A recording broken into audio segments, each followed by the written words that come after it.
हिंदी पखवाड़ा अंतर्गत 14 सितंबर कल गई। कल हमारे राष्ट्र की ऊर्जावान तिथि थी, हमारी हिंदी थी, हिंदी का दिन था। हिंदी भारत की बिंदी है, हम सब जानते हैं। ये भारत माता की जो सिरमौर मुकुटमणि है वो हमारी हिंदी है। और बापू ने कहा था, अगर हिंदुस्तान को सचमुच आगे बढ़ाना है तो चाहे कोई भी माने या ना माने, राष्ट्रभाषा तो हिंदी ही बन सकती है, क्योंकि जो स्थान हिंदी को प्राप्त है वह किसी और भाषा को नहीं मिल सकता है। तो आइए उस उपलक्ष्य में हमारे अखिल भारतीय साहित्य परिषद कर्णावती महानगर एकम द्वारा आयोजित इस व्याख्यान श्रेणी में हम आप सबका हार्दिक स्वागत करते हैं। और दोस्तों, हमारे आत्म समान हमारी जो भाषा है हिंदी, उसका गुणगान करने के लिए इस 14 सितंबर से 21 सितंबर तक हिंदी पखवाड़ा पूरे राष्ट्र में मनाया जाएगा। और चाहे वो स्कूल हो, बैंक हो, सरकारी ऑफिस, कोई भी जहां भी हो, अत्र तत्र सर्वत्र हिंदी पखवाड़ा चलेगा। तो हमारे एकम ने भी, अखिल भारतीय साहित्य परिषद, इससे रीता न रहे और हमारे श्रेष्ठ भगिनियों और हमारे मंत्री महोदय और प्रमुख श्री के आदेश अनुसार ये कार्यक्रम चलेगा। और इसका आगाज हम आज से करते हैं। और वो आगाज से पहले सभ्यता संस्कृति की संवाहक भाषा है हिंदी, छंद अलंकार की सुशोभित होती है भाषा हिंदी, वेद में इसमें लिखे गए देवों की भाषा है हिंदी, ऋषि महर्षि प्रवचन भी दे गए हैं हिंदी, सरल सहज स्वभाव से व्यक्तिगत निखारती है हिंदी, गांव गांव शहर शहर मन को मन से मिलाती है हिंदी, विश्व के हर कोने कोने में पांव पसारती है हिंदी, वसुधैव कुटुंब का भावना से उत्प्रोत कराती है हिंदी, वर्णमाला और शब्द भंडार से मन को प्रफुल्लित करती है हिंदी, तकनीकी शब्दावली से भारत भर में कंप्यूटर का ज्ञान बांटती है हिंदी, अंक आंटी से बाहर निकलकर हम रिश्ते को नया नाम देते हैं, मामा मामी मौसा मौसी ताऊ भाई सबको सम्मान देती है हिंदी। ऐसी भाषा को सत सत वंदन, सत सत नमन, फलती फूलती रहे ऐसा है वचन अमृत हिंदी। तो इस हिंदी के उपलक्ष्य में आज आइए हम कोई भी काम करते हैं तो ईश्वर को जरूर याद करते हैं, और ईश्वर के बिना कहीं भी मन लगाया तो अंत में रोना ही पड़ता है। तो हमारे सदैव कार्य की निर्विघ्नता के लिए मैं सुचि बेटा को विनती करूं कि बेटा इस गूगल मीट द्वारा जो संचालित हो रहा है कार्यक्रम, उसमें आप प्रार्थना कराएं। सुचि मेहता।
धन्यवाद सुचि।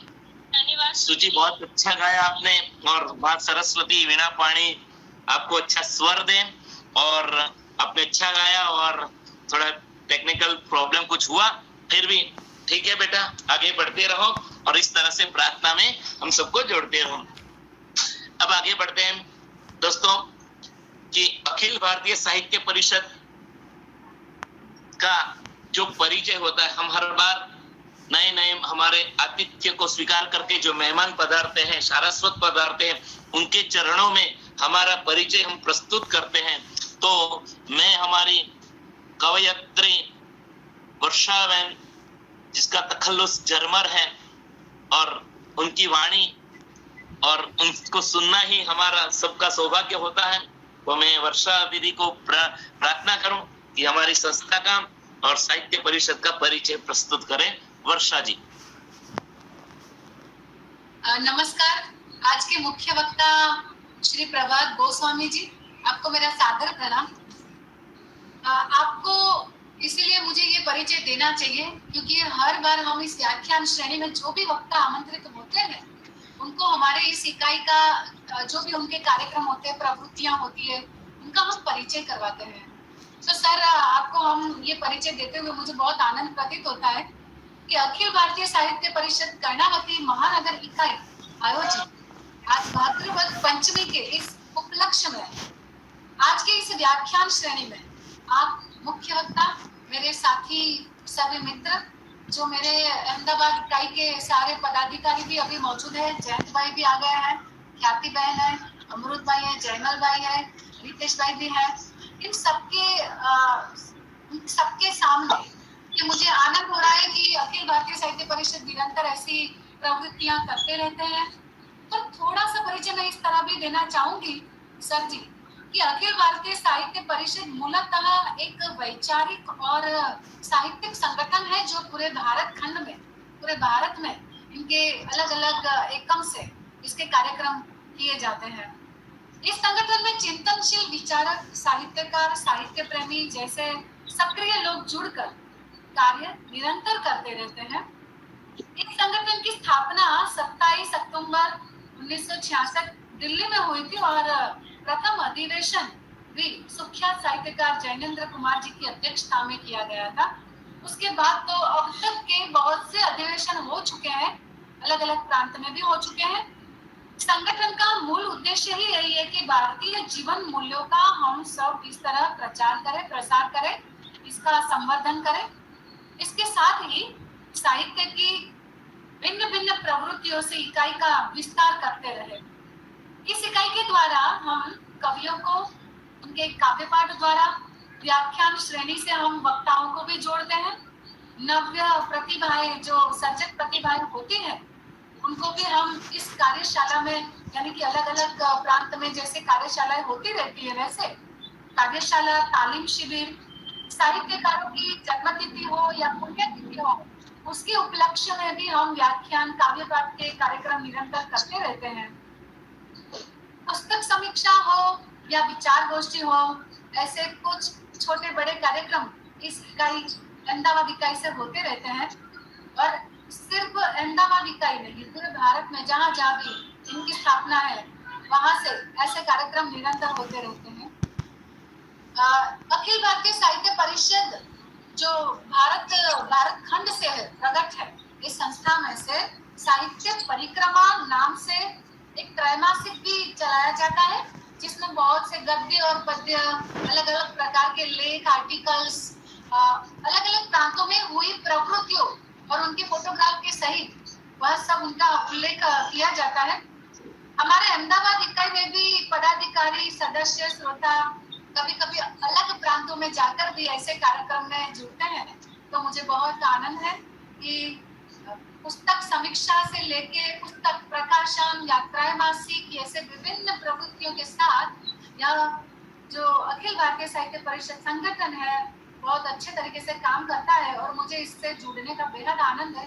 मेरे साथी सर जो इस मंच में, आभासी मंच में सारे जुड़ चुके हैं, श्रोतागण हैं, उनका भी मैं अभिवादन करती हूँ और प्रभात गोस्वामी जी को वंदन करते हुए मैं इस परिचय देते हुए बहुत आनंद भाव प्रकट करती हूँ। धन्यवाद सर। धन्यवाद वर्षा दीदी, आपने हमारी जो संस्था है उसका बिल्कुल सटीक परिचय दिया, साथ साथ में आपने अन्य राज्यों की ओर भी इंगित किया है। तो फिर सोचेंगे अगले कुछ दिनों में, फिर अगले राज्यों में भी हो सकेगा तो जाएंगे। फिर अब आगे कार्यक्रम को और हमारे बीच में आज के प्रमुख वक्ता प्रभात गोस्वामी जी, सर आपका हार्दिक स्वागत है। भगवान आपको हमारे यहाँ आने पर खूब खूब हम सब प्रसन्न हैं और आपके परिचय के लिए आप खुद परिचय के मोहताज नहीं है सर। ये आपका परिचय देना मतलब सूरज को दिया बताना है, मगर एक परंपरा होती है कि सूरज जुगनू कभी सूरज के आगे नहीं जा सकता है। आप तो ज्ञान पुंज, तेज पुंज और न जाने आपको क्या कहे सर। फिर भी हमारे आपके बारे में जयमल सर साहब जो है हमारे मित्र, वो परिचय देंगे, मगर आपका व्यंग्य लेखन, अट्ठास्यों, विश्वगाथा और अनेक पत्रिकाओं में आपका लेखन सदैव आता रहता है। हिंदी साहित्य के न जाने माने लेखक एवं पत्रकारिता में भी आपका बहुत अहम भूमिका रहती है सर। तो मैं आपको विशेष न कहते हुए हमारे जयमल भाई को विनती करता हूँ, जयमल भाई हमारे आगे प्रकाश पुंज का परिचय प्रदान करें। श्रीमान प्रभात गोस्वामी जी का परिचय दें।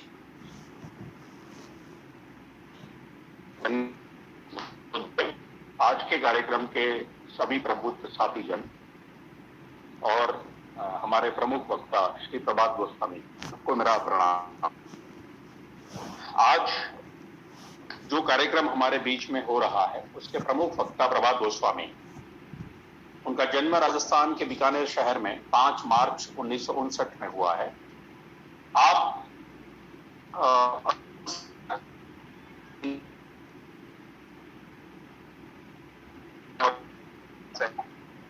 1978 से कलम लेखन, स्तंभ लेखन, कार्टून वगैरह से जुड़े हुए हैं। एक तरह से कहा जाए तो आप साहित्य, संगम और पत्रकारिता इन तीनों को अपने साथ लेके चले हैं। संगम में उस दौर में कहूंगा कि आप हिंदी के साथ भी जुड़े हैं, साहित्य के साथ भी जुड़े हैं, व्यंग्य लेखन के साथ भी जुड़े हैं। देश के बहुत सारे अखबारों में आपके लेख प्रकाशित होते हैं, जिसमें प्रमुख अखबार दैनिक भास्कर, राजस्थान पत्रिका, दैनिक नवजागरण, ऐसे कई नवभारत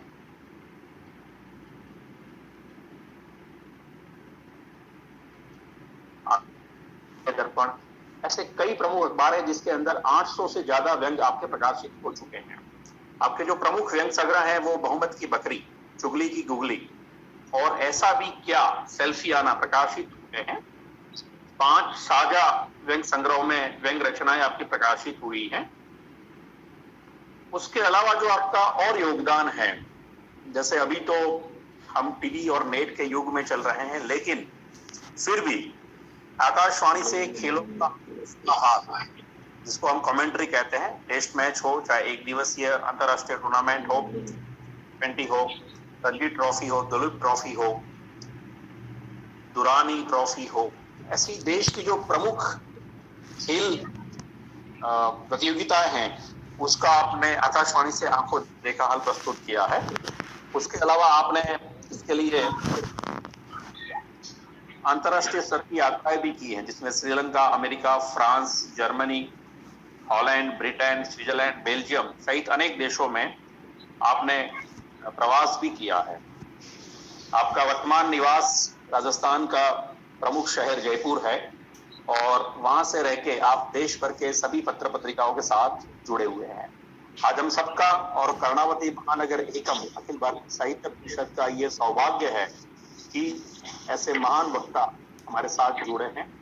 हम सब जानते हैं कि चाहे कश्मीर हो, चाहे कन्याकुमारी, गुजरात का कच्छ हो, चाहे इस देश बोलने वाली एकमात्र भाषा जो है वो हिंदी है।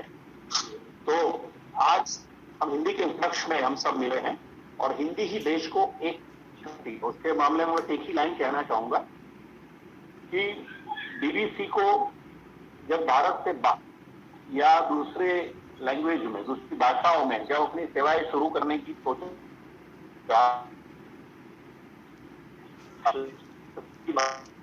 हिंदी का महत्व क्या है और हम सब कितनी बड़ी भाषा से जुड़े हुए हैं। मैं ज्यादा समय न लेते हुए आज के कार्यक्रम में वक्ता श्री का स्वागत करता हूं और आगे के कार्यक्रम के लिए अमृत भाई को मंच लेता हूं। अमृत भाई, धन्यवाद।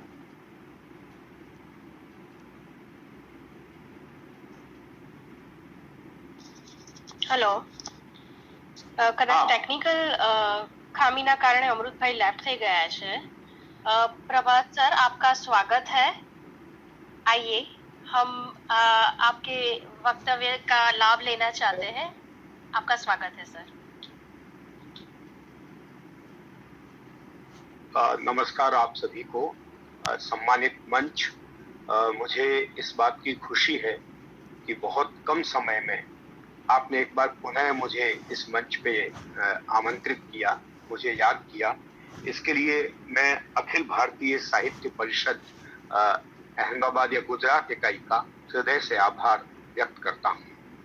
सबसे पहले मैं हिंदी दिवस के अवसर पर आप सभी को और जितने भी हमारे साथी विद्वान, इस साहित्यकार, लेखक, पत्रकार आज इस कार्यक्रम से जुड़े हुए हैं, उन सभी को हिंदी दिवस की हार्दिक शुभकामनाएं देता हूं। हिंदी हमारी राष्ट्रभाषा नहीं है, लेकिन हिंदी जन जन की भाषा है और एक व्यापक रूप में फैली हुई भाषा है। निश्चित रूप से हिंदी के विकास में अनेक बाधाएं आई, अनेक चुनौतियां रही और अनेक विरोध भी इस भाषा को सहने पड़े। चाहे ये राष्ट्रभाषा आज नहीं बन पाई, लेकिन ये जन जन की भाषा है। और न केवल हम अक्सर कहते हैं कि हिंदी भाषी प्रदेश और गैर हिंदी भाषी प्रदेश के बीच में एक बंटवारा सा कर देते हैं, जबकि मैं बहुत से राज्यों में गया हूँ, बहुत से राज्यों में मैंने भ्रमण किया है किसी न किसी कार्य से, कहीं यात्रा के पर्पज से, कहीं सरकारी नौकरी के दौरान भी मुझे जाने का अवसर मिला। तो मुझे इस बात की खुशी है कि आप चाहे असम में चले जाएं, आप चाहे मणिपुर चले जाएं, आप चाहे मेघालय में चले जाएं, या आप दक्षिण में अगर आप देखें तो मैं कोयम्बटूर भी गया हूं और मैं चेन्नई भी गया हूं, जहां हिंदी का विरोध एक राजनीतिक विरोध है और वहां का जो आम शहरी है, आम आदमी है, वो हिंदी से कोई परहेज नहीं करता। दक्षिण में भी महात्मा गांधी के आशीर्वाद से, उनके दिशा निर्देश में हिंदी की सेवा करने वाले बहुत लोग हैं जिन्होंने इस भाषा को बहुत प्यार के साथ अपनाया और इसको पढ़ते भी हैं और बोलते भी हैं। हम हिंदी के राष्ट्रीय स्वरूप ही नहीं, बल्कि आज जो परिस्थितियां बनी हैं उसको देखते हुए हम हिंदी का जो अंतर्राष्ट्रीय स्तर पर जो विस्तार हो रहा है, जो प्रसार हो रहा है, जिस हिंदी की वैश्विक प्रसार प्रचार आज हो रहा है, आज हम उस पर चर्चा करेंगे। लेकिन इस चर्चा करने से पूर्व निश्चित रूप से हम इस बात का प्रयास करेंगे कि एक बार थोड़ा सा संक्षेप में हम इस बात को भी जान लें कि हिंदी का विकास का जो काल रहा है, 3 काल माने गए हैं, आदिकाल, मध्यकाल और आधुनिक काल। इन तीनों ही काल में हिंदी के सामने अनेक चुनौतियां आई, लेकिन एक बात निकल के आती है कि हिंदी का हृदय इतना विशाल है कि उसने कभी इस बात के लिए किसी को रोका टोका नहीं कि अगर किसी दूसरी भाषा के शब्दावली, किसी दूसरी भाषा के शब्द हमारे भीतर आए तो हमने बहुत सम्मान के साथ उन शब्दों को ग्रहण किया और अपने भीतर समा लिया। यही हिंदी की विशेषता है और इसी कारण हिंदी अपने एक विराट स्वरूप में है। जैसा कि हम सभी जानते हैं कि भारत विश्व की पुरातन संस्कृतियों में एक है और किसी भी देश के सांस्कृतिक वैभव की बात हो या किसी भी देश के साहित्य की बात हो तो वहां भाषा का एक महत्वपूर्ण योगदान रहता है। और हिंदी का हमारे देश के विकास में, हमारे व्यक्तित्व के विकास में बहुत महत्वपूर्ण योगदान रहा है। हमारी देवभाषा संस्कृत की कोख से निकली ये भाषा जो अलग अलग रूपों में होती हुई, कभी अपभ्रंश है और उसके अलावा अन्य तरीके से भी हिंदी को हम देखें तो हिंदी आज अपने जिस मूर्त रूप में हमारे सामने है उसके पीछे बहुत सी बातें हमने देखी।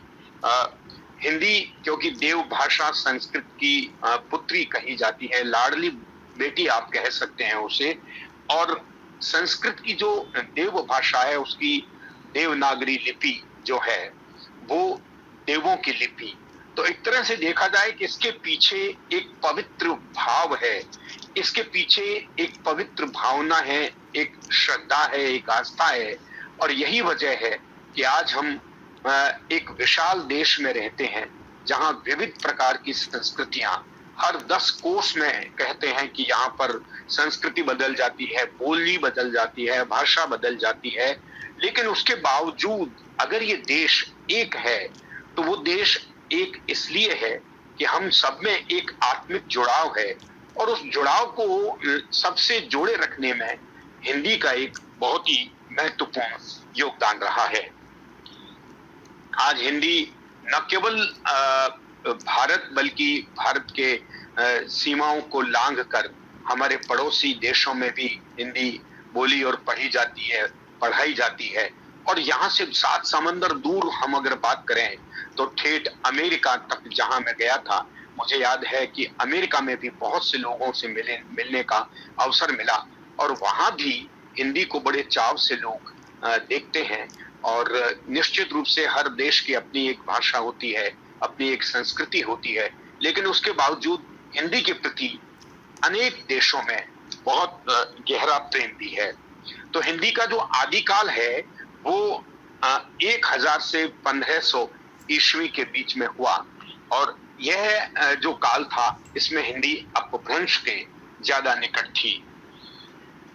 1500 से 1800 ईस्वी का जो काल था वो मध्यकाल था। ये मध्यकाल ऐसा था जिसमें बहुत परिवर्तन भी हुए। मुगल शासन के कारण यहाँ पर अरबी, फारसी और अन्य अनेक भाषाओं की, पाश्तो, तुर्की, और जिस तरह से मुगल राज शासन के बाद में जो यूरोपीय देशों में हमारा व्यापार बढ़ा, तो अनेक यूरोपीय देशों ने भी भारत को अपना बड़े बाजार को देखते हुए हिंदी को सीखने का प्रयास किया। और अनेक ऐसी भाषाओं, जिसमें अंग्रेजी की भी बात करें, अगर आपको जानकारी होगी कि हम किसी भी भाषा की समृद्धि के लिए, किसी भी भाषा को सीखने के लिए हम सबसे पहले उसके कोश को देखते हैं। आज अंग्रेजी का जो सबसे महत्वपूर्ण और विश्वव्यापी कोश है ऑक्सफोर्ड शब्दकोश इंग्लिश, वहां भी उस शब्दकोश ने भी भारत के शब्दों को अपनाया है, और ऐसा दावा किया जाता है कि विगत कुछ वर्षों में हिंदी के 900 के करीब ऐसे शब्द हैं जो प्रचलित शब्द हैं, जिनको ऑक्सफोर्ड डिक्शनरी ने अपनाया, जो उसमें आपको कहीं ना कहीं पढ़ने से मिल जाएंगे। मध्यकाल में अनेक तरह के परिवर्तन भी हुए, जैसा कि मैंने आपको पहले भी बताया कि इसमें पुर्तगाली, स्पेनी, फ्रांसीसी, अंग्रेजी जैसे भाषाओं के शब्द भी इसके अंदर शामिल हो गए। और ये बहुत महत्वपूर्ण काल था जिसमें बहुत ही हिंदी के प्रति एक ऐसा अनुराग जगा, हिंदी के साथ साथ खड़ी बोली का भी विकास काल था ये। तो तुलसीदास, गोस्वामी तुलसीदास, जिन्होंने रामचरितमानस जैसी कालजयी रचना का सृजन किया, जिसको लिखा तुलसीदास जी ने, उसके अलावा सूरदास जी जैसे जो भक्ति के एक तरह से पुरोधा माने जाते हैं, जिनकी रचनाओं से हम अगर सुनते हैं तो मन में एक भक्ति भाव जागता है, एक आस्था जागती है। तो ऐसे मीराबाई भक्ति और शक्ति की प्रतीक थी। यहाँ राजस्थान की को इस बात का गर्व है कि उन्होंने मीराबाई जैसी एक संत कवयित्री को भी जन्म दिया, जिन्होंने अपनी रचनाओं के माध्यम से समाज में सौहार्द, समाज में भक्ति का भाव, समाज में आस्था को हिंदी के माध्यम से प्रचारित प्रसारित किया। इसके अलावा मलिक मोहम्मद जायसी का नाम भी हम ले सकते हैं, और अनेक ऐसे विद्वान हुए जिन्होंने इस काल में हिंदी को आगे बढ़ाया। और उसके बाद में हिंदी का जो आधुनिक काल, जो 1800 के ईस्वी के बाद में जो काल है, वो आधुनिक काल है। इस काल में न केवल हिंदी भाषा का एक स्वरूप विकसित हुआ, बल्कि हिंदी अपने मूल स्वरूप में, जिसे हम आज पढ़ते हैं, वो सने सने स्वरूप में आई।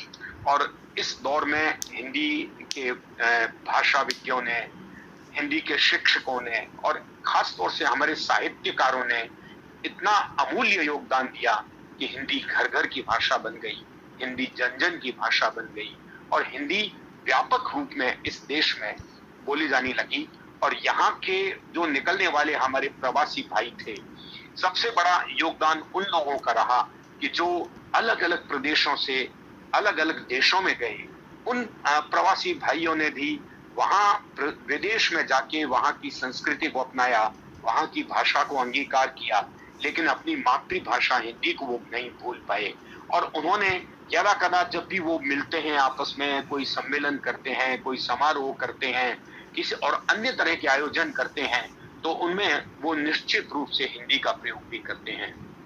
और हिंदी ही नहीं, बल्कि मैं कहूँगा कि राजस्थानी अमेरिका जैसे न्यूयॉर्क शहर में हर 3 साल में एक राना नामक संस्था है जो अंतर्राष्ट्रीय राजस्थानी सम्मेलन का आयोजन करती है। मुझे भी सौभाग्य मिला था 2010 में अमेरिका जाने का। इस कार्यक्रम में एंकरिंग करने के, मंच संचालन करने के लिए मैं गया था। तो मैंने देखा कि वहां जितने राजस्थानी थे वो आपस में हिंदी और राजस्थानी में ही बात कर रहे थे। उन्होंने कहा हमारा व्यवसाय है, जहां हमें आवश्यकता पड़ती है हम अंग्रेजी का इस्तेमाल भी करते हैं, और अन्य देशों में जहां जहां जिस भाषा में बोलते हैं लोग, उस भाषा को उन्होंने स्वीकार भी किया है।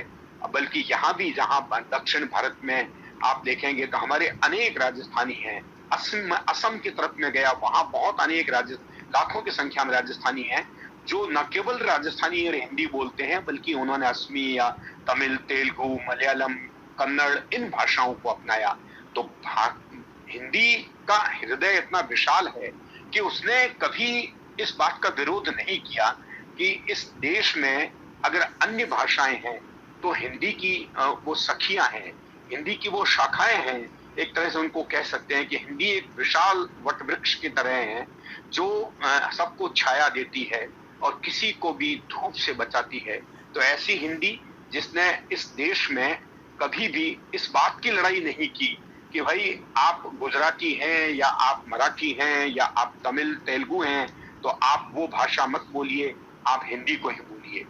हिंदी राष्ट्रभाषा तभी बनेगी, निश्चित रूप से एक दिन आएगा वो, जब हम हिंदी को एक सौहार्द की भाषा बनाएंगे, हम इसको विरोध की भाषा नहीं बनाएंगे। हिंदी अपने आप में इतनी सहज और सरल भाषा है, दुनिया की ऐसी भाषा है जो जिसको जैसा बोला जाता है वैसा ही लिखा जाता है। तो हिंदी का अपना एक बहुत बड़ा महत्व है।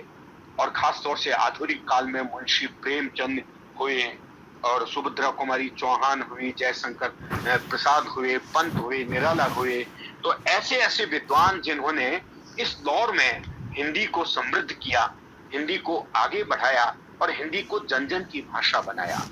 आज हम देखते हैं कि पूरे देश में जहां भी विश्वविद्यालयों में हिंदी की शाखाएं भी हैं, हिंदी के विभाग भी खुले हुए हैं, हिंदी के वहां पर शोध भी होते हैं और हिंदी की पठन पाठन भी होता है।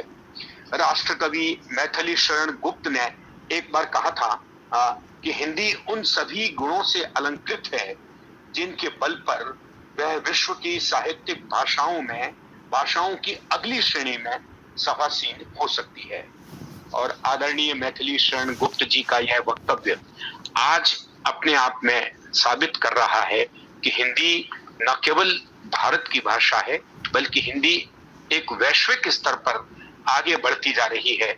और हिंदी निश्चित रूप से आज दुनिया की बड़ी भाषाओं में शामिल हो रही है और दुनिया की में अपनी एक विशिष्ट पहचान जैसे कहते हैं कि हिंदी बना रही है।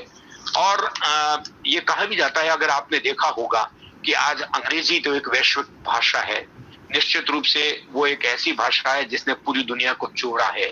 और हम भी ये मानते हैं, हम अंग्रेजी का विरोध नहीं करते, ये विरोध कहीं राजनीतिक हो सकता है, लेकिन अंग्रेजी का विरोध कोई भी नहीं करता, क्योंकि अब ये एक सर्वमान्य वैश्विक भाषा बन चुकी है। लेकिन हम अंग्रेजी के साथ साथ हिंदी को अपनाएं, अपनी क्षेत्रीय भाषाओं में भी अपनी बात कहें, तो इसमें कोई अतिशयोक्ति नहीं कि किसी को किसी तरह की कोई आपत्ति नहीं हो सकती। तो आज वैश्विक भाषा के रूप में अंग्रेजी सबसे अधिक बोली जाती है। इसके अलावा चीन की भाषा है मंदारिन, ये दूसरे नंबर पर है। और तीसरे नंबर पर अगर दुनिया में सबसे अधिक बोली जाने वाली भाषा है तो हम गर्व के साथ कह सकते हैं कि वो हमारी हिंदी भाषा है, जिसने पूरी दुनिया में तीसरे स्थान पर खड़ी है। और हमारा प्रयास है कि हम इस तीसरे स्थान से इस हिंदी को और ऊपर चढ़ाते हुए एक दिन सिरमौर भाषा के रूप में दुनिया में इसका प्रचार करें, इसका प्रसार करें और इसको आगे ले जाएं। हिंदी के उत्तरोत्तर विकास में मैंने आपको बताया कि हम सभी भारतीय लोगों का, हमारे प्रवासी जनों का योगदान रहा है। हमारी राज्य सरकारें या हमारे केंद्र में जो सरकार हैं, आज अगर हम बात करें तो हमारे देश के प्रधानमंत्री आदरणीय श्री नरेंद्र मोदी जी, जिन्होंने न केवल संयुक्त राष्ट्र में हिंदी का परचम फहराया, बल्कि वो दुनिया के जिस देश में जाते हैं वो प्रवासियों से भी हिंदी में बात करते हैं। और उसके अलावा वो बड़े स्तर की, उच्च स्तर की मीटिंग्स या जो सभाएं होती हैं, जो बैठकें होती हैं, जो आपसी संवाद होता है विश्व के नेताओं से, वहां भी वो हिंदी में बात करते हैं। ये अपने आप में बहुत बड़ी बात है। हमको याद है 1977 में जब जनता पार्टी की सरकार बनी थी तो माननीय अटल बिहारी वाजपेयी जी उस समय विदेश मंत्री थे और उन्होंने सबसे पहले संयुक्त राष्ट्र में हिंदी में भाषण दिया, तो हिंदी का गौरव बढ़ा था। और आज आप देखिए उसके बाद में एक और विदेश मंत्री आदरणीय कीर्ति शेष सुषमा स्वराज जी ने भी हिंदी में अपनी बात रखी और प्रधानमंत्री जी तो रख ही रहे हैं। और इसके अलावा गृह मंत्रालय भी, कल मैं देख रहा था कि हमारे माननीय गृह मंत्री अमित शाह जी ने भी ये बात दोहराई कि उनका मंत्रालय पूरी तरह से हिंदी में काम करने लगा है। और भारत सरकार के अनेक मंत्रालय जहां आवश्यकता है हिंदी की, वहां हिंदी का प्रयोग भी हो रहा है और वहां हिंदी को अपनाया जा रहा है। और यही वो प्रक्रिया है जिससे धीरे धीरे करते हिंदी आगे बढ़ रही है और आगे बढ़ के वो घर घर तक पहुंच रही है। और हमारा मूल उद्देश्य क्या है कि किसी भाषा का विकास हो, और किसी भाषा का विकास ही व्यक्तित्व के विकास से जोड़ता है हमें। और ये बात आप सभी को पता ही है कि जब देश आजाद हुआ था, आजादी के आंदोलन में भी हिंदी ने बहुत महत्वपूर्ण योगदान दिया। और पूरे देश को अगर किसी ने जोड़ के रखा उस दौर में तो वो हिंदी भाषा थी। हमारे आजादी के आंदोलन में हर धर्म के, हर जाति वर्ग के, हर भाषा के लोग जुड़े और सबने मिलकर उस आजादी की लड़ाई को लड़ा। और वंदे मातरम का जो जय घोष उस समय हुआ था और अंग्रेजों भारत छोड़ो जैसे नारे, या नेताजी सुभाष चंद्र बोस ने कहा था तुम मुझे खून दो मैं तुम्हें आजादी दूंगा, और आजादी हमारा जन्म सिद्ध अधिकार है। महात्मा गांधी की अगुवाई में जिस तरह इस देश ने आजादी की आंदोलन को आगे बढ़ाया, वहां हिंदी भाषा ने एक बहुत बड़ा काम किया, सबको संगठित करने का, सबको जोड़ने का, दिलों को जोड़ा हिंदी ने। और इसीलिए सब लोगों को समझ में आया कि अगर हम एक होकर अंग्रेजी सत्ता के खिलाफ लड़ेंगे तो ये देश आजाद होगा। और 15 अगस्त 1947 को ये देश आजाद हुआ और 14 सितंबर 1900 आजादी के 2 साल बाद यानी 1949 में संविधान सभा ने हिंदी को राजभाषा का दर्जा दिया। हालांकि उस वक्त भी जो वहां पर चिंतन हुआ, मनन हुआ, वहां भी कुछ तरह के विचार मतभेद भी थे, लेकिन ये बात सर्वमान्य रूप से मान ली गई कि हिंदी ही एक ऐसी भाषा है जो इस भारत को आपस में जोड़ सकती है, जो उत्तर दक्षिण पूर्व पश्चिम के भेद को मिटाकर हमें एक रूप में, एक मंच पे लाकर खड़ा कर सकती है, तो वो हिंदी भाषा है। तो हिंदी को राजभाषा का दर्जा मिला, लेकिन कोई बात नहीं, हिंदी हम इस झगड़े में नहीं पड़ना चाहते कि हम लड़कर हिंदी को राष्ट्रभाषा बनेंगे। हम हिंदी को लड़कर नहीं, हम हिंदी को प्रेम के साथ अपनाएंगे और हम हिंदी की विशेषताओं को, हम हिंदी की खासियत जो है उसको, हम हिंदी क्यों पढ़ी जाए, क्यों लिखी जाए या क्यों बोली जाए, अगर हम इसको वैज्ञानिक तरीके से समझाएंगे तो हिंदी भाषा इतनी समृद्ध भाषा है कि हर आदमी ये समझेगा कि हिंदी को अपनाने में कोई बुराई नहीं है। और एक दिन ऐसा भी आएगा जब हिंदी हमारी राष्ट्रभाषा बन जाएगी। और इसके साथ ही आपको याद होगा कि 1975 में सबसे पहले नागपुर में एक अंतर्राष्ट्रीय हिंदी सम्मेलन हुआ था 10 जनवरी को, और इसीलिए 10 जनवरी को हम विश्व हिंदी दिवस को मनाते हैं और 14 सितंबर को हम हिंदी दिवस मनाते हैं। इस दिवस मनाने का एक उद्देश्य यही भी है कि हम उस दिन के महत्व को जन जन तक पहुंचाएं, हम हिंदी के बारे में बात करें, हम हिंदी में बात करें, हम हिंदी की विशेषताओं को जन जन तक पहुंचाएं, हम हिंदी की मिठास को बांटें, हम हिंदी के प्रेम को बांटें। और यही सब अगर हम हिंदी भाषा के साथ लेकर करते हैं तो हिंदी एक दिन राजभाषा से राष्ट्रभाषा भी बन जाएगी। और आइए अब हम उस तरफ चलते हैं जहां ये कहा गया है कि हिंदी आज वैश्विक भाषा बन गई है। मैंने बहुत कुछ पढ़ के कुछ आंकड़े भी जुटाए। हो सकता है आंकड़ों का खेल एक ऐसा खेल होता है कि आप जब चीज को पढ़ते हैं उस समय उसका जो आपके सामने आता है आप उसे स्वीकार करते हैं, अगले ही पल वो आंकड़े बदल भी जाते हैं। तो लेकिन हम उन आंकड़ेबाजी में ना जाकर अगर हम ये देखें तो करीब 160 देश, दुनिया के 160 देशों में विभिन्न विश्वविद्यालयों में हिंदी का पठन पाठन होता है, जहां पर हिंदी पढ़ाई भी जा रही है। हिंदी को लोग एक विदेशी भाषा के तौर में ही विदेशों में अपना रहे हैं। और खासतौर से अगर हम अपने एशिया के देशों की बात करें तो एक तरह से सबसे नजदीक में हमारे अगर पाकिस्तान है, वहां उर्दू भाषा उनकी राष्ट्रभाषा है, लेकिन उर्दू भाषा जो बोलने का स्वरूप है वो हिंदी ही है, एक तरह से उसको हम हिंदी में है। अरब अमीरात ने तो हिंदी को अधिकृत भाषा का दर्जा दिया हुआ है। नेपाल में हिंदी बोली जाती है, म्यांमार में हिंदी बोली जाती है, श्रीलंका में भी हिंदी को अपनाया जाता है, और चीन में जहां पर हिंदी फिल्मों का भी बहुत जबरदस्त क्रेज है लोगों में। और हिंदी फिल्में तो एक ऐसा माध्यम है कि जिसने बहुत बड़ा योगदान दिया है हिंदी सिनेमा ने भारत में हिंदी को आगे बढ़ाने में।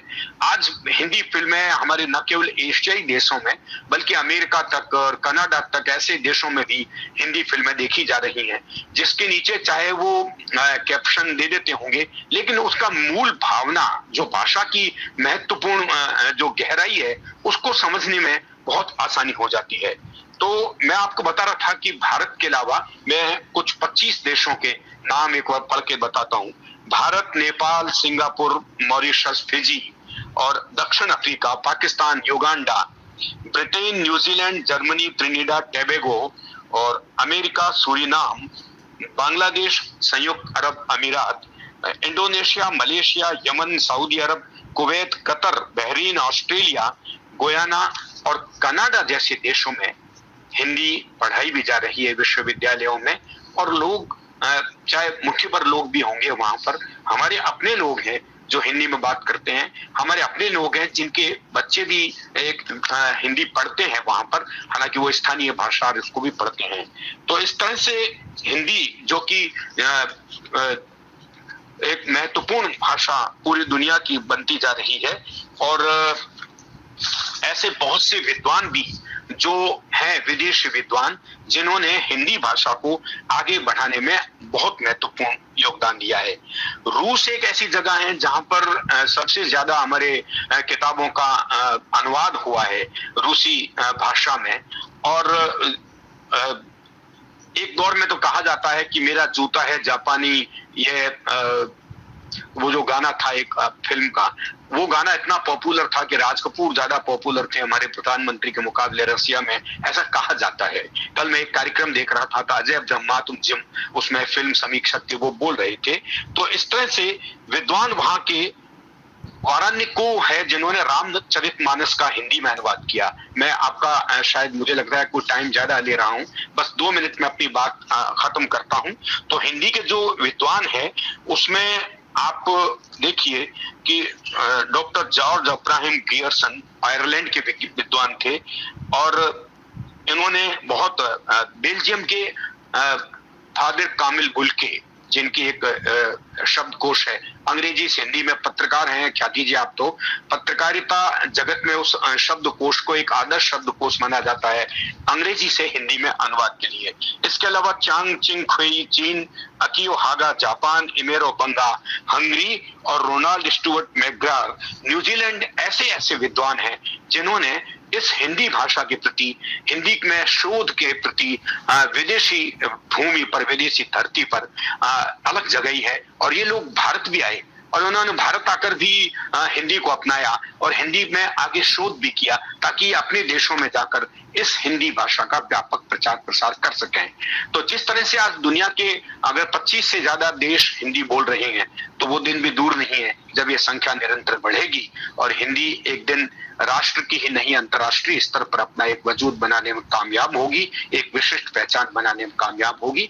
आपने मुझे इस मंच पर अवसर दिया, इसके लिए मैं एक बार पुनः ख्याति जी आपका और इस सम्मानित मंच का बहुत बहुत आभार प्रकट करता हूं और उम्मीद करता हूं कि अगर मुझसे कुछ चूक हुई है तो आप उसे अदरवाइज नहीं लेंगे। धन्यवाद।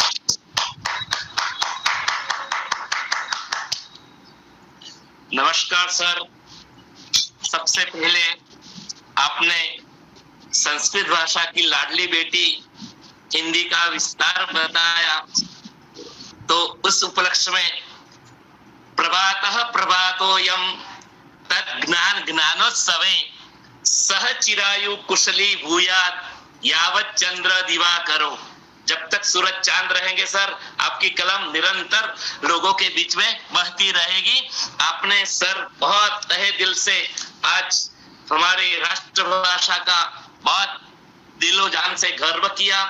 आपको चरणों में खूब खूब वंदन, आपकी कलम को वंदन, आपके कागज को वंदन और आपकी मानसिक स्थिति को भी बार बार प्रणाम करते हुए आपसे मैंने सुना, मैं सबको बता रहा हूँ। आपने बताया सर कि हिंदी जन जन की भाषा बनी है। हिंदी में आपने पूरे भारत भ्रमण किया है सर, आपको कहीं नहीं लगा है कि हिंदी पराई है। आप जिस राज्य में गए उस राज्य में आपको हिंदी ने अपनाया और हिंदी ने आपको अपनाया सर। हमारे गुजराती में कहावत है कि सर हमारे गुजरातियों की हिंदी थोड़ी कमजोर, बहुत पढ़े लिखे होते भी कमजोर होती है, बाबा बनते हैं तो हिंदी बोलना पड़ता है। मगर ये मजबूरी आपने कहीं नहीं बताई, राष्ट्र की सिरमौर भाषा आपने बताई, संस्कृत से कोख से निकली भाषा को आपने प्रचार प्रसार किया। हर कोश में बोली बदले, यहाँ गुजराती में कहावत है, कोश कोश पे पानी बदले, 4 कोश पे वाणी, 12 कोश पे और भाषा बदले, तो हर तो निरंतर रहती है।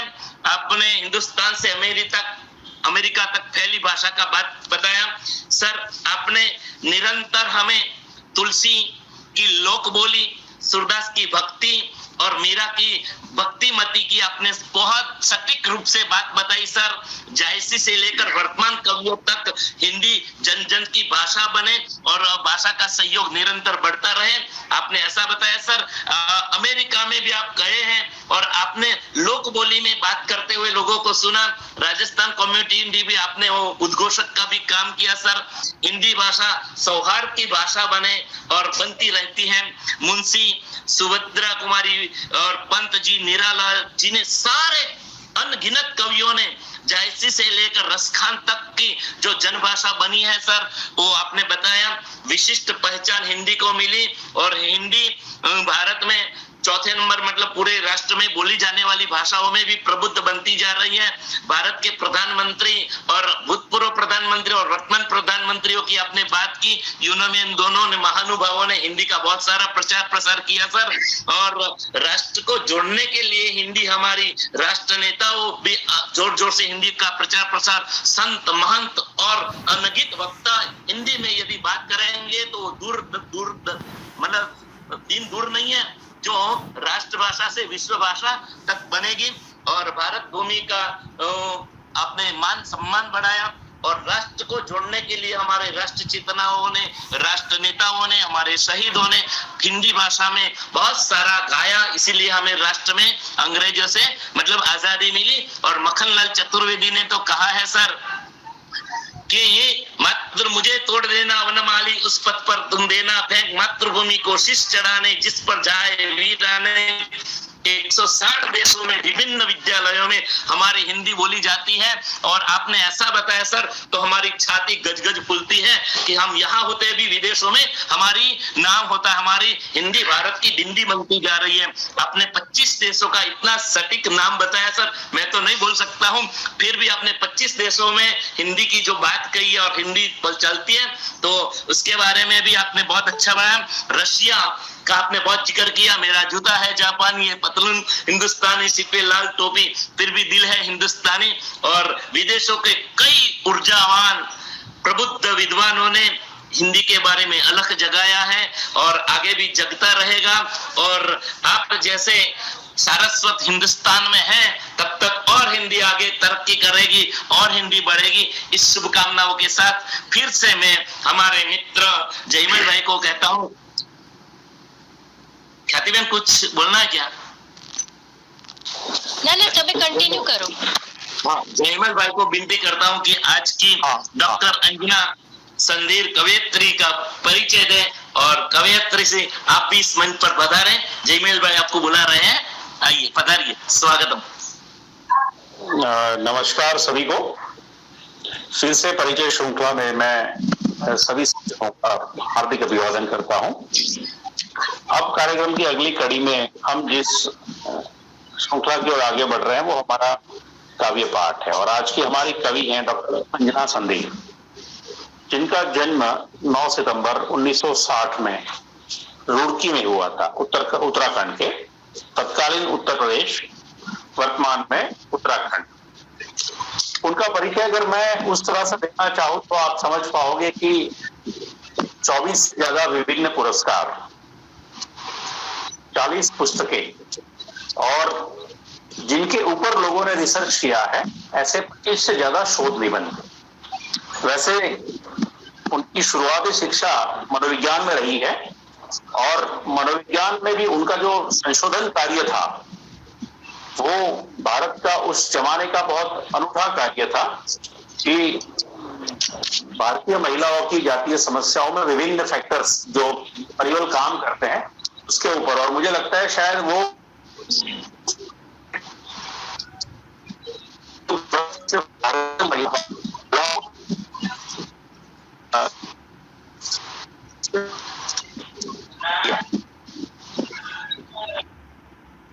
बहुत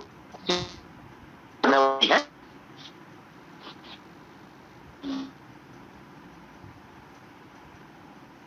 જયમલભાઈ તમારા અવાજમાં કઈ પ્રોબ્લેમ થાય છે, તમે નેટવર્ક એરિયાથી થોડા દૂર છો।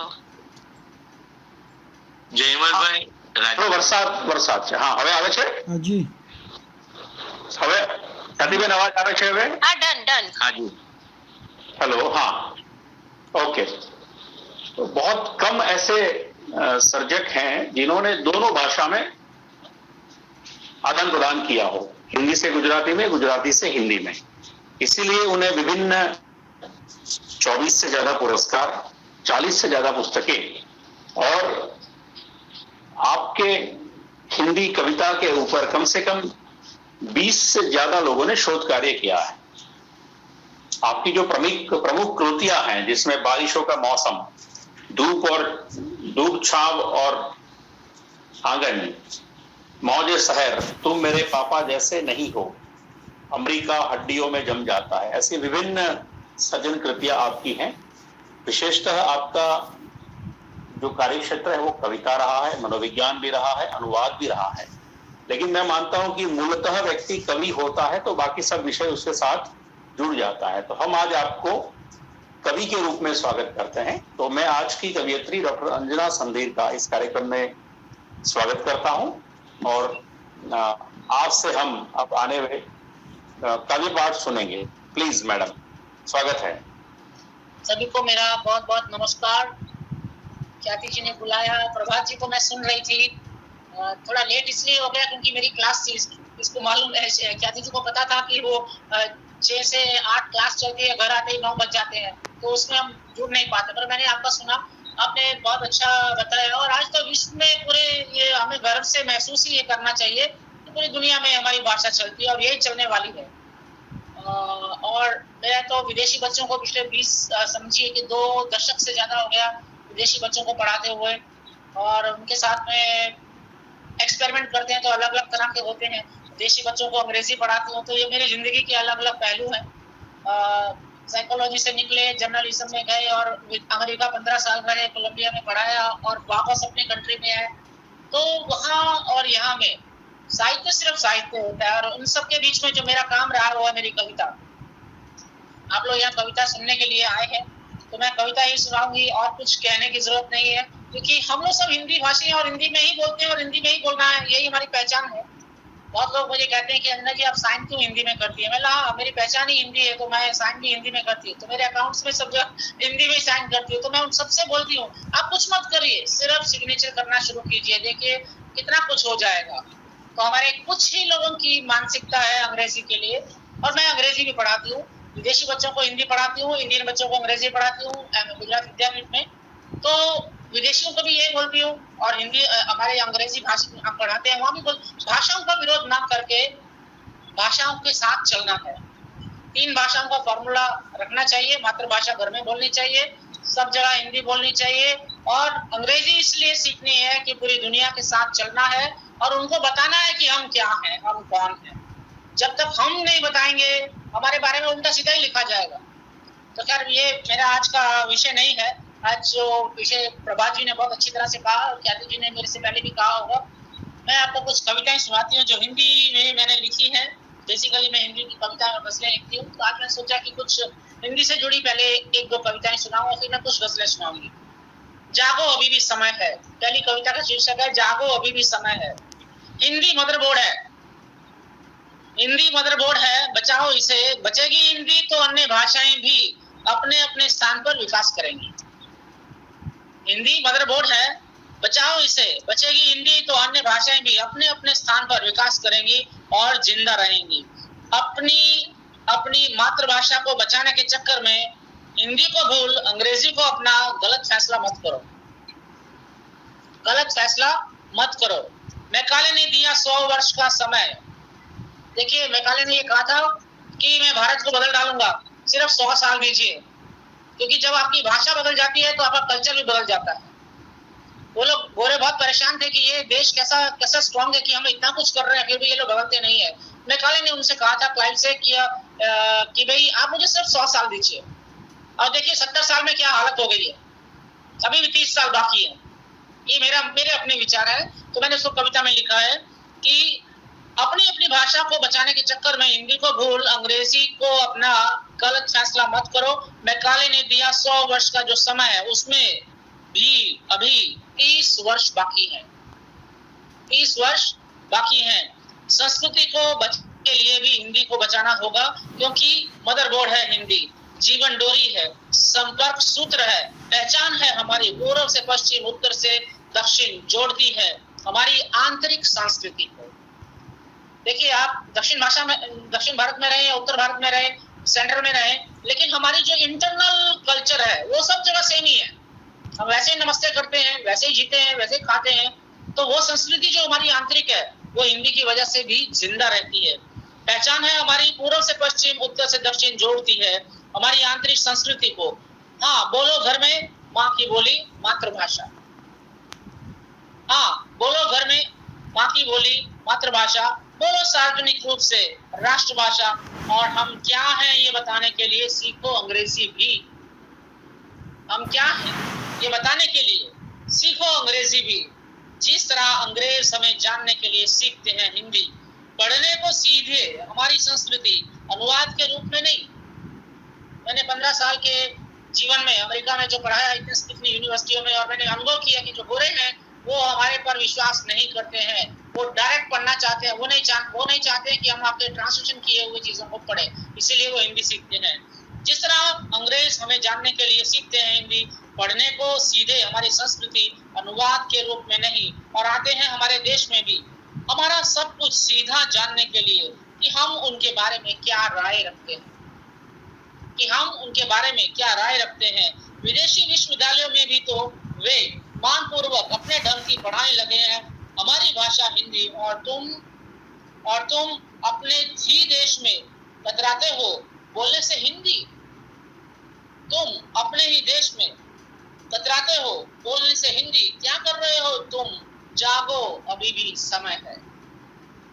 और मैं विदेशी बच्चों को पढ़ाती हूँ, और ये विदेशी बच्चों को जब आ ई समझाती हूँ तो क्या भाव पैदा होते हैं, उस रूप की एक कविता है ये विदेशी पक्षी। मैं जब अमेरिका से अपने इसलिए आई थी वापस क्योंकि मेरे बच्चे जो हैं वो अमेरिका में जन्मे थे, दोनों बेटियां मेरी, और वो अंग्रेजी बोलती थी, मेरी माताजी पंजाबी बोलती थी, और एक ही रूम में ये लोग मेरी वेट करते थे कि मैं आऊंगी तो पंजाबी को अंग्रेजी में करूंगी, अंग्रेजी को पंजाबी में करूंगी, और इस तरह से ये लोग बातचीत करेंगे। तो ये जो था ना बड़ा मुश्किल था, और एक दिन डिसाइड किया और हमने सब जो निर्णय लिया, आज हम यहाँ हैं। तो जब मैं वापस आई तो ये पहला ही ट्रिप जो विद्यापीठ में आया वो विदेशी बच्चों का, अमेरिका का एक ग्रुप था, और वो ज्यूइश बच्चे थे। तो ये कविता मैंने लिखी, ये विदेशी पक्षी उड़ के आए हैं, ये विदेशी पक्षी अलग अलग कोनों से, 7 समुंदर पार, नीली नीली आंखें, भूरे सुनहरी बालों वाले, एक झुंड में चुगने मेरे देश में दाना, लाए हैं अपने साथ अपनी धरती, संस्कृति और धर्म की खुशबू।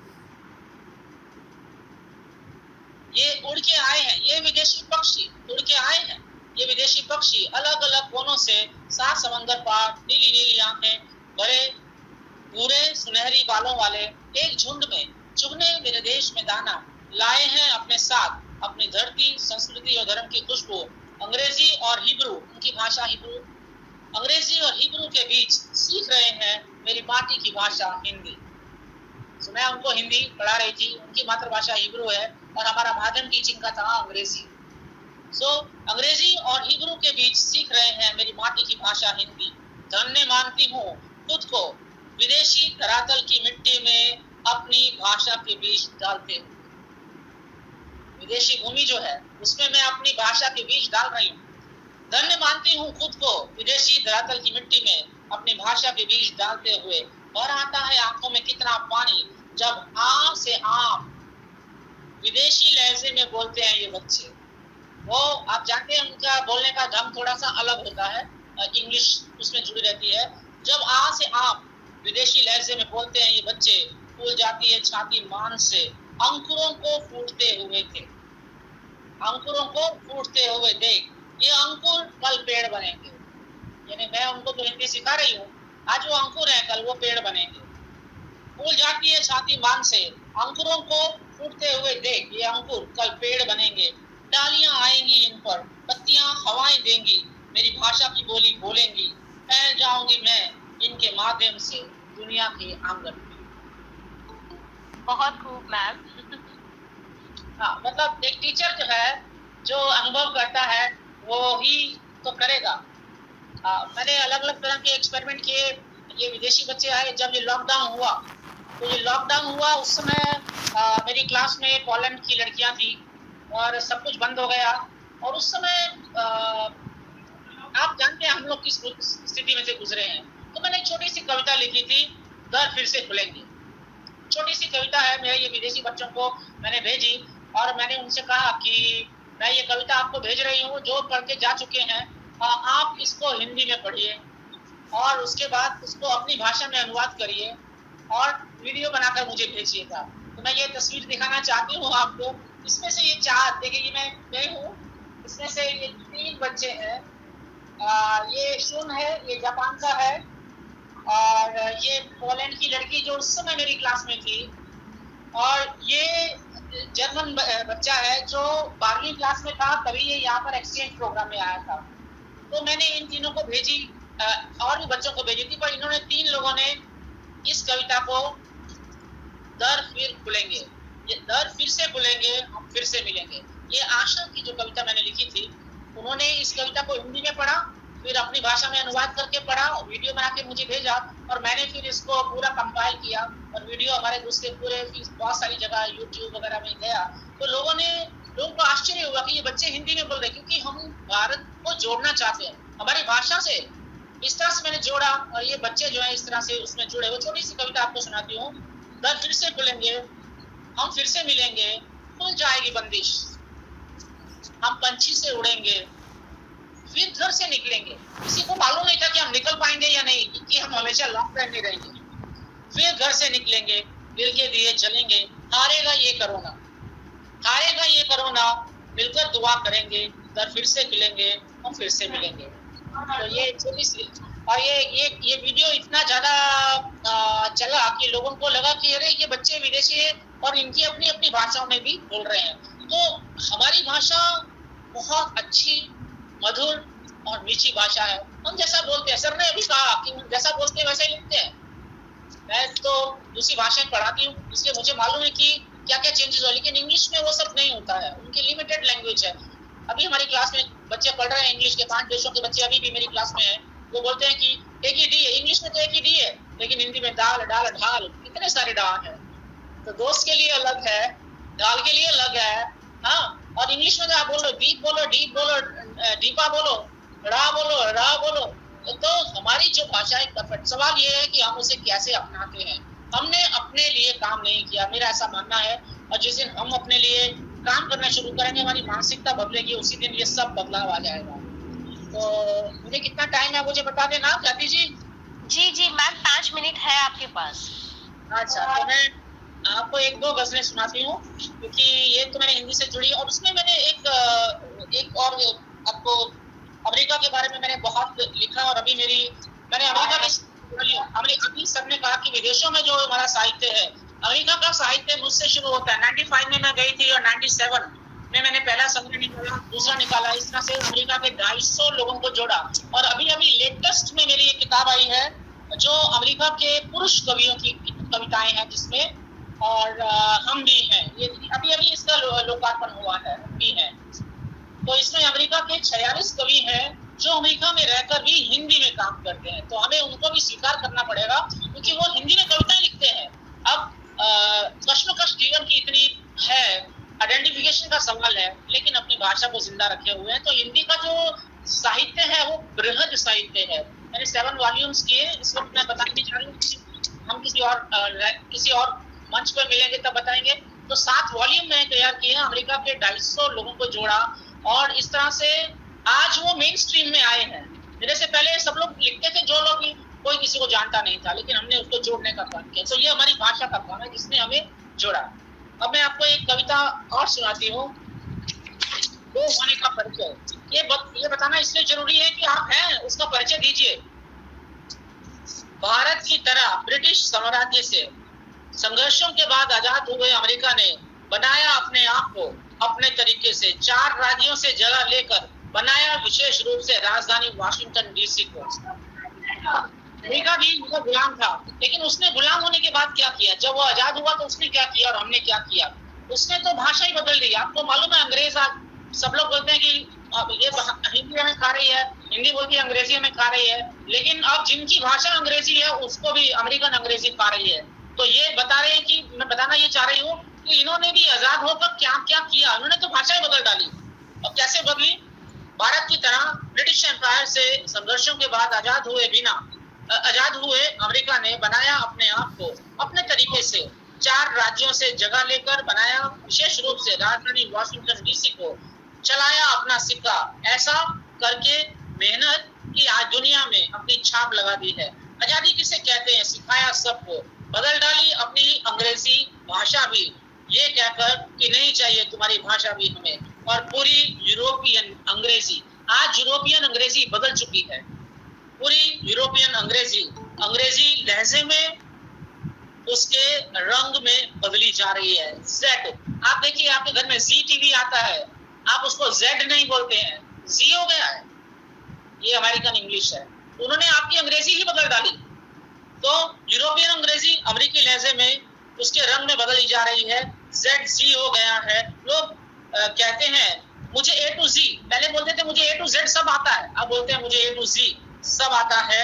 जो कहते थे A to Z कहने में लगे हैं A to Z lady finger. Hindi जो है उसका ओकरा नाम हो गया है, अमेरिकन ओकरा बोलते हैं, तो आज सारी दुनिया में लोग ओकरा बोलने लगे, लेडी फिंगर गायब हो गई। शिमला मिर्च को कैप्सिकम बेल पेपर कहने लग गए हैं, वो लोग बेल पेपर कहते हैं। बैंगन को ब्रिंजल की जगह अब एग प्लांट कहते हैं। यूरोपियन लोग एग प्लांट कहते हैं, और वो यूरोपियन लोग जो है वो उसको ब्रिंजल कहते हैं, उसको ये लोग एग प्लांट कहते हैं, और अभी सब जगह एग प्लांट हो गया है, कहने लगे। इसी तरह कलर, आप देखिए रंग जो है ना उसके स्पेलिंग बदल गए हैं, उसमें से यू उड़ा दिया है उन्होंने, हम लोगों ने भी उड़ा दिया। कैसे बदला, उन्होंने भाषा को ही बदल डाला है। इस तरह कलर, ऑनर के स्पेलिंग बदल गए हैं। मूंगफली जिसे हम ग्राउंड नट कहते थे, सभी कहने लगे हैं पीनट। तो काफी कुछ बदल गया है अंग्रेजी भाषा में, जो अमेरिकी रंगत का है। तुम्हारा कुछ नहीं चाहिए, उन्होंने क्या कहा, तुम्हारा कुछ नहीं चाहिए, भाषा भी नहीं चाहिए।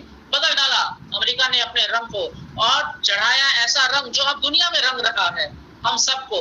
70 साल हुए आजादी को, फिर भी लकीर का फकीर बने हैं। उन्हीं के कानून, उन्हीं की भाषा दौड़ रही है हमारी रगों में। भूल रहे हैं हम अपनी भाषा, संस्कृति, सभ्यता, परिवेश, लड़ रहे हैं आपस में और बोलने का आतु है अच्छे से अच्छे ढंग से अंग्रेजी भाषा।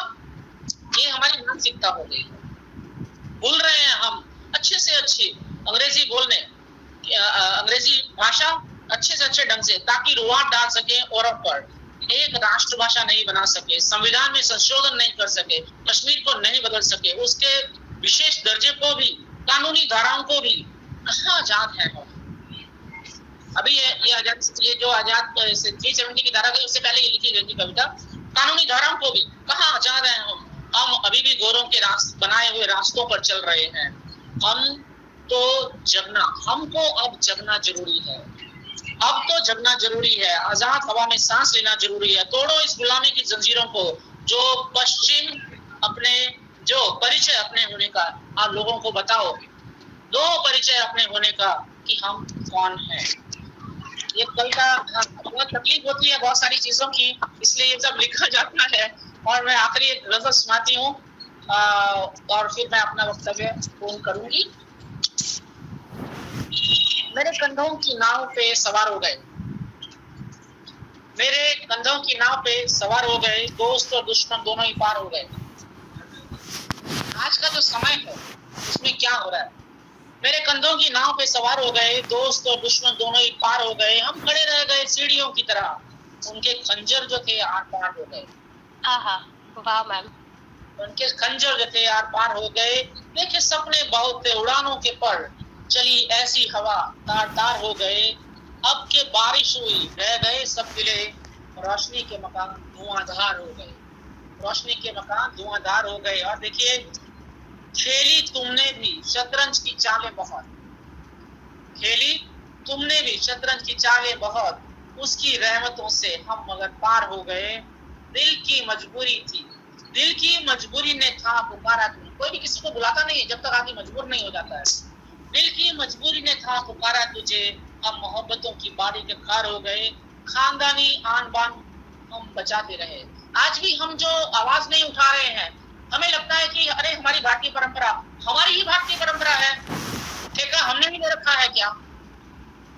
ये सोचने की बात है। खानदानी आन बान हम बचाते रहे, सब किए काम दिल के बेकार हो गए। मेरे कंधों की नाव पे सवार हो गए। और आखिरी ये गजल मैं तरन्नुम से सुनाती हूँ और फिर आप सबसे विदा लूंगी। आजकल बारिश का मौसम है और हम आजकल गुस्से में है कि बारिश बंद नहीं हो रही है, क्योंकि हर रोज छतरी ले जाना पड़ता है और अभी बारिश का मौसम नहीं है लेकिन चल रही है। मगर बारिश का अपना एक आनंद है। बारिश में भीगती ये चुनरिया धानी धानी, बारिश में भीगती ये चुनरिया धानी धानी, लिखने लगी है मीठी मीठी कोई कहानी।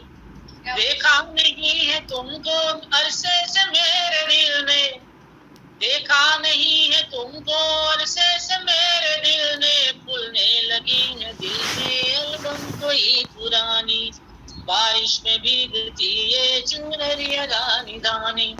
एक जमाना था कि टेलीफोन इतना महंगा होगा था, फिर भी हम एक दूसरे को फोन करते थे, हमें हजारों नंबर याद रहते थे। और आज ये व्हाट्सएप महाराज जो है खाली है, यानी हम फ्री में हैं, फिर भी हम किसी को फोन नहीं करते हैं।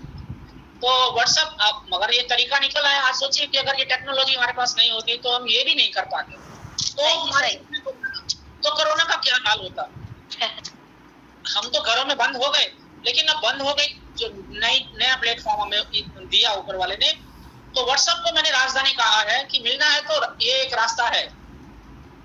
रास्ते नए खुले हैं मिलने के आजकल, तो अगर आप मिलना चाहो तो रास्ते नए खुले हैं मिलने के आजकल, तो रास्ते नए खुले हैं मिलने के आजकल, तो मिलने की सोच लो तुम, व्हाट्सएप है राजधानी। व्हाट्सएप करिए, मिलाइए, लेकिन कोई करता नहीं है। लोग बेमतलब का बिना देखे ही व्हाट्सएप को आगे आगे फॉरवर्ड करते हैं। अरे एंजॉय कीजिए, फ्री का व्हाट्सएप भी लोग नहीं करते हैं, दे डोंट हैव टाइम। और जब टेलीफोन इतना महंगा था तब भी हम फोन करते थे। तो ये जो बदलाव आया है, टेक्नोलॉजी ने हमें बहुत कुछ दिया है, लेकिन बहुत कुछ ले लिया है। ये कारवां दिलों का चलता रहेगा यूं ही, ये कारवां दिलों का चलता रहेगा यूं ही, ये कारवां दिलों का चलता रहेगा यूं ही, तुम भी मिला दो इसमें अपनी कोई कहानी, तुमने उगली है सुनते के कुछ बगीचे। बहुत बहुत शुक्रिया। और आज इंसान को इंसान पे विश्वास नहीं रहा है। पहले हम इतने अच्छे थे कि कुछ सोचते भी नहीं थे, हम मदद करने के लिए तैयार हो गए, अपना भी घर लगा दिया, कुछ भी। लेकिन आज सब कुछ होते हुए भी हम कुछ नहीं करते हैं। और वो इसने मेरे से ऐसी बात क्यों की, ये संशय आ गया है। तुमने उगा लिए हैं संशय के कुछ बगीचे, तुमने उगा लिए हैं संशय के कुछ बगीचे, तुमने उगा लिए हैं संशय के कुछ बगीचे, पर डालना ना उनमें तुम जहर भरा पानी। संशय तो कर लिया, उसमें जहर मत डालिएगा, पर डालना उनमें तुम जहर भरा पानी। और देखिए बरखा रानी क्या बोलती है, आजकल हम बारिश आ रही है, सब कुछ है, फिर भी हम भीगते नहीं हैं। कागज कलम उठाओ खोलो कोई भी खिड़की, कागज कलम उठाओ खोलो कोई भी खिड़की, कागज कलम उठाओ खोलो कोई भी खिड़की, भीगो किसी के दिल में कहती है बरखा रानी। जीना जरा तो सीखो महबूब मेरे दिल के। कोरोना ने इतना सिखा दिया कि तुम्हारी BMW में नहीं चलने दूंगी, तुम्हारी राडो की घड़ियां भी घर ही पड़े रह जाएंगी, सब कुछ यहीं का लिया और यहीं रह जाएगा। इसके बावजूद भी हमारे में कोई बदलाव नहीं आया है, हम अभी भी धन के पीछे दौड़ रहे हैं, जो यहाँ का ही है और यहीं चले जाने वाला है। बहुत बहुत बढ़िया, अभिनंदन अंजना जी, आपको मैं टोक रहा हूँ। और घड़ी 10:15 की ओर भागी जा रही है। और एक ही लाइन बाकी है, उसे पूरा कर रही हूँ। हाँ, जीना जरा तो सीखो महबूब मेरे दिल के, जीना जरा तो सीखो महबूब मेरे दिल के, जीना जरा तो सीखो महबूब मेरे दिल के, छोड़ो लड़ाई झगड़े दौलत है आनी जानी, बारिश में भीगती ये चुनरिया दानी दानी, दिखने लगी है मीठी मीठी कोई कहानी। बहुत बहुत धन्यवाद, आपने मुझे याद किया और आपके साथ बात करने का मुझे मौका मिला। अंजना जी,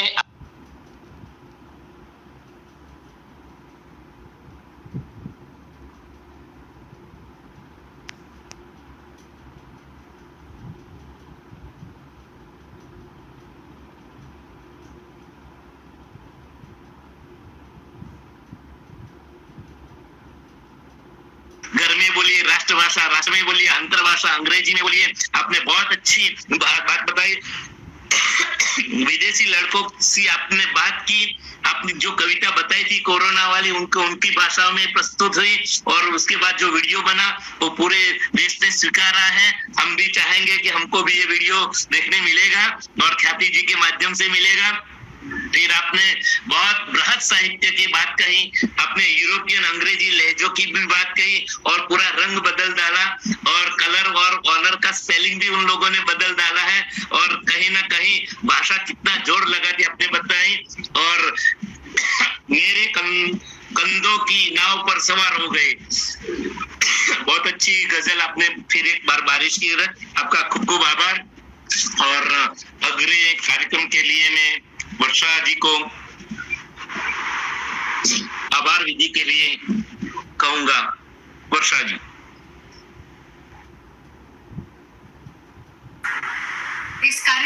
ये कार्यक्रम बहुत ही आज अच्छा लगा। हिंदी दिवस है, उसके उपलक्ष्य में ये कार्यक्रम हो रहा है। पहले ही प्रभात जी ने बहुत अच्छे तरीके से हिंदी दिवस के बारे में, उसके ऐतिहासिक पट से लेके पूरे भारतवर्ष में, पूरे भारत देश में किस तरह हिंदी भाषा प्रचलित हो रही है और ज्यादा से ज्यादा हो रही है, होनी भी चाहिए क्योंकि वह अपनी राष्ट्र भाषा है। देवनागरी भाषा से लेके जो प्रांतीय भाषा बनी, उसके बाद जो बोलीगत भाषाएं भी आई, उसके बारे में भी उन्होंने थोड़ी बातें बताई, तो वो भी बहुत अच्छा लगा। मैं सर जी आपका बहुत ही शुक्रिया करती हूँ, अदा करती हूँ। और उसके बाद कवित्री ने बहुत अच्छे ढंग से, मानो कि कोई वीर रस उनमें झलक रहा था जब वो काव्य पाठ कर रही थी। और मुझे लग रहा है कि हम ये पहली बार भी मिल चुके हैं। आप उषाबेन उपाध्याय के शायद कोई कार्यक्रम में थे मैडम। हाँ, गुजरात विद्यापीठ में हम मिले थे। आपको आप मुझे नहीं जानती, मैं आपको जानती हूँ। जी जी जी जी, तो इस तरह मैंने आपको दोबारा सुना है। मुझे पता ही था कि एक शौर्य रस जैसा भाव आपकी कविताओं में होता है, तो बहुत अच्छा लगा कि हिंदी भाषा के सहित आपने रचनाओं का पाठ किया है और साथ में बरखा रानी को भी याद किया है, बारिश की मौसम को भी याद किया। बहुत अच्छा लगा। साथ में आपने कुछ ऐसी भी बातें बताई, अपने विदेशी अनुभव के बारे में बताया। आपका तहे दिल से मैं धन्यवाद अर्पित करती हूँ। यह कार्यक्रम मेरे साथी मित्रों के बिना तो हो ही नहीं सकता।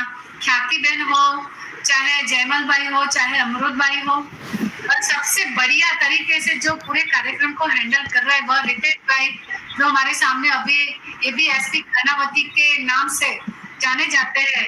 उन्होंने ये पूरा टेक्निकल आयाम में पूरा कार्यक्रम को अपने आप में समाहित कर लिया है। हम उसको YouTube में दोबारा देख सकते हैं। इस प्रावधान के साथ उन्होंने ये पूरा अच्छे तरह से एकदम हैंडल किया है। तो मैं सभी को धन्यवाद करती हूँ, सबका हृदय पूर्वक आभार प्रकट करती हूँ। प्रभात सर और अंजना मैडम, आपका विशेष आभार कि मेरे सिर्फ एक बार कहने पर आप दोनों ने अपनी अनुमति दर्ज की और आप हमारे इस प्रोग्राम में आए और आपके अनुभव से हमें जो लाभ मिला है, Anjana ma'am and Prabhat sir, आप दोनों का वक्तव्य और कविता पाठ दोनों ही बेहतरीन रहा। और हमारा जो हिंदी पखवाड़ा, हिंदी दिवस की जो शुरुआत हो गई, बेहतरीन हुई। आप दोनों का धन्यवाद, हृदय पूर्वक धन्यवाद। और इसके साथ हमारे साथ आज मेरक सिंह यादव सर, हमारे धीरज शर्मा जी हैं, इसके साथ हमारे कई मित्र जयंत भाई भी जुड़े थे। आप सभी का आभार। आप जुड़ते रहिए, हमारा उत्साह बढ़ता रहेगा। Thank you. हमारे देवेंद्र भाई है, गिरीश भाई है, अभी हमारे देवेंद्र भाई कार्यक्रम आयोजित किया, इसलिए अखिल भारतीय साहित्य परिषद गुजरात के उपाध्यक्ष के रूप में मैं आपके नगर इकाई को और आपको तहे दिल से आपका अभिनंदन करता हूं और आपको शुभेच्छा देता हूं।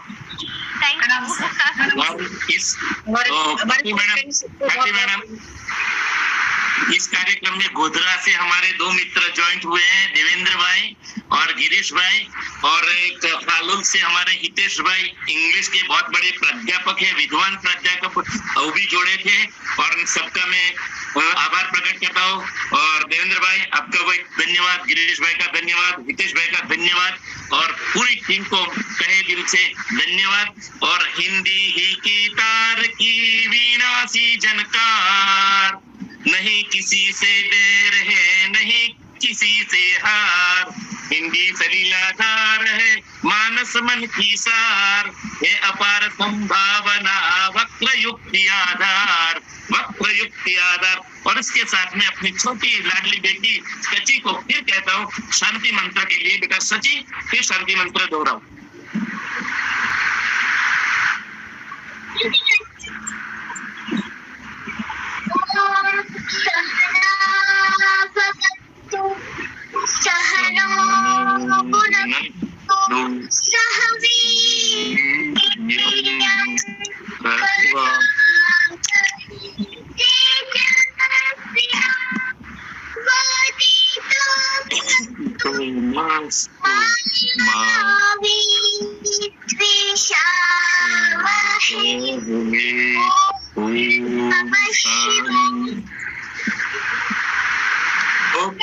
अभिनंदन सबको अभिनंदन।